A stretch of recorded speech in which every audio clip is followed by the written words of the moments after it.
خدا باپ اور بیٹے اور القدس کے نام سے آمین۔ بہار کالونی کوٹ لکھپت لاہور سے میں اینڈرو اسحاق آپ کی خدمت میں حاضر ہوں۔ مسیح میں آپ سب کی سلامتی ہو۔ میرے عزیزو، آئیے ہم خداوند اپنے خدا کا شکر کریں جس نے آج کا یہ خوبصورت دن ہماری زندگی میں بڑھا دیا۔ تو آئیے عزیزو، ہم آج کے دن کا آغاز بائبل مقدس میں سے پاک ماں کیتھولک کلیسیا کی چنی ہوئی تلاوتوں سے کرتے ہیں۔ آج مورخہ 24 جنوری 2024 کی مخصوص تلاوتیں۔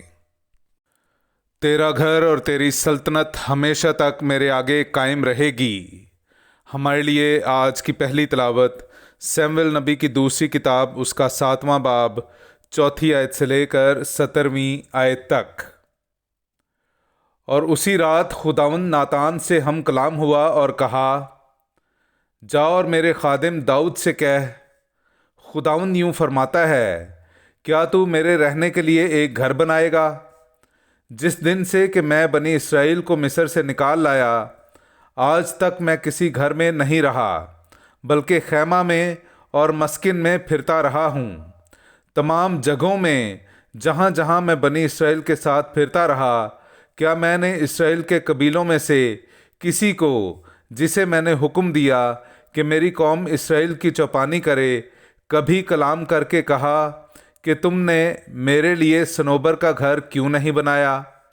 پس تو میرے خادم داؤد سے کہہ کہ رب الافواج یوں کہتا ہے کہ میں نے تجھے بھیڑ سالے میں سے بھیڑوں کے پیچھے سے لیا، تاکہ تجھے اپنی قوم اسرائیل کا حاکم بناؤں، اور جہاں کہیں تو گیا میں تیرے ساتھ تھا، اور تیرے سامنے سے تیرے سارے دشمنوں کو کاٹ ڈالا، اور جیسے زمین پر بڑے آدمیوں کا نام ہوتا ہے، تیرا نام بڑا کیا۔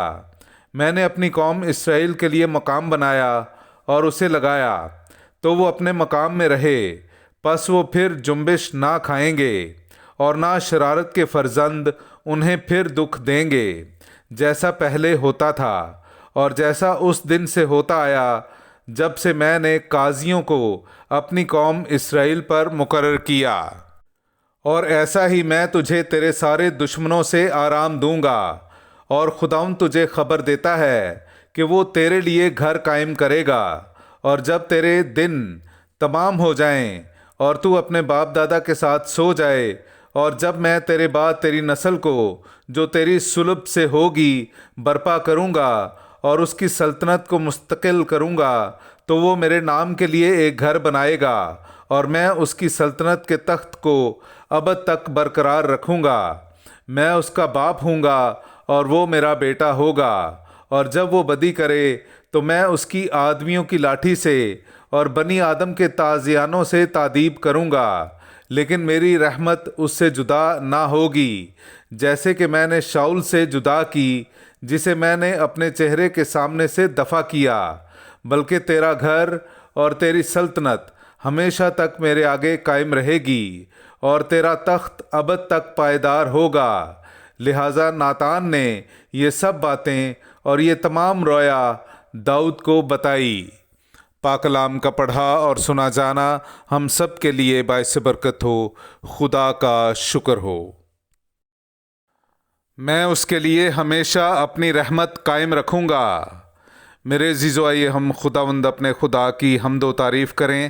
میں آپ کے سامنے پڑھوں گا زبور نمبر 89، اس کی 4 سے 5 اور پھر 27 سے 30 آیت تک۔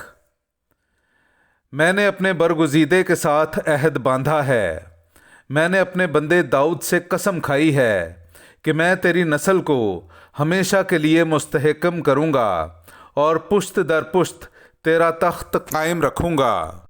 وہ مجھے پکارے گا کہ تو میرا باپ ہے، میرا خدا اور میری نجات کی چٹان ہے، اور میں اسے پہلوٹا بناؤں گا، زمین کے بادشاہوں میں سب سے اعلیٰ۔ میں اس کے لیے ہمیشہ اپنی رحمت قائم رکھوں گا، اور میرا عہد اس کے لیے استوار رہے گا۔ میں اس کی نسل دائمی بناؤں گا، اور اس کا تخت ایام سما کی مانند۔ پاک کلام کا پڑھا اور سنا جانا ہم سب کے لیے باعث برکت ہو۔ خدا کا شکر ہو۔ نعرہ حمد۔ اے خداوند فرما، کیونکہ تیرا بندہ سنتا ہے۔ ہمیشہ کی زندگی کی باتیں تیرے ہی پاس ہیں۔ ہاللویا۔ میرے عزیزو، آئیے ہم آج کا انجیلی اقتباس سنتے ہیں۔ انجیل مقدس بامطابق مقدس مرکز، اس کا 4 باب، پہلی آیت سے لے کر 20ویں آیت تک۔ وہ پھر جھیل کے کنارے تعلیم دینے لگا، اور ایسا بڑا ہجوم اس کے پاس جمع ہو گیا کہ وہ جھیل میں ایک کشتی پر چڑھ بیٹھا، اور سارا ہجوم خشکی پر جھیل کے کنارے رہا، اور وہ انہیں تمثیلوں میں بہت سی باتیں سکھانے لگا، اور اپنی تعلیم میں ان سے کہا، سنو، دیکھو، بیج بونے والا بونے نکلا، اور بوتے وقت یوں ہوا کہ کچھ راہ کے کنارے گرا، اور پرندوں نے آ کر اسے چگ لیا، اور کچھ پتھریلی زمین پر گرا، اور گہری مٹی نہ ملنے کے سبب سے جلد اگا، اور جب سورج نکلا تو وہ جل گیا، اور جڑ نہ رکھنے کے سبب سے سوکھ گیا، اور کچھ خاردار جھاڑیوں میں گرا، اور خاردار جھاڑیوں نے بڑھ کر اسے دبا لیا، اور وہ پھل نہ لایا، اور کچھ اچھی زمین میں گرا اور پھل دیا، یعنی وہ اگا اور بڑھا اور 30 گنا پھل لایا، اور کوئی 60 گنا اور کوئی 100 گنا بھی۔ پھر اس نے کہا، جس کے سننے کے کان ہوں وہ سن لے۔ اور جب وہ اکیلا رہ گیا تو انہوں نے جو ان 12 سمیت اس کے ساتھ تھے تمثیلوں کی بابت اس سے پوچھا، تو اس نے ان سے کہا کہ خدا کی بادشاہی کا بھید تمہیں دیا گیا ہے، لیکن جو باہر ہیں ان کے لیے سب باتیں تمثیلوں میں ہوتی ہیں، تاکہ دیکھتے ہوئے دیکھیں پر نہ پہچانیں، اور سنتے ہوئے سنیں پر نہ سمجھیں، ایسا نہ ہو کہ رجوع لائیں اور مغفرت حاصل کریں۔ پھر اس نے ان سے کہا، کیا تم یہ تمثیل نہیں سمجھے تو سب تمثیلوں کو کیوں کر سمجھو گے؟ بونے والا کلام بوتا ہے، جو راہ کے کنارے ہیں جہاں کلام بویا جاتا ہے، یہ وہ ہیں کہ جب انہوں نے سنا تو شیطان فوراً آ کر اس کلام کو جو ان میں بویا گیا تھا اٹھا لے جاتا ہے۔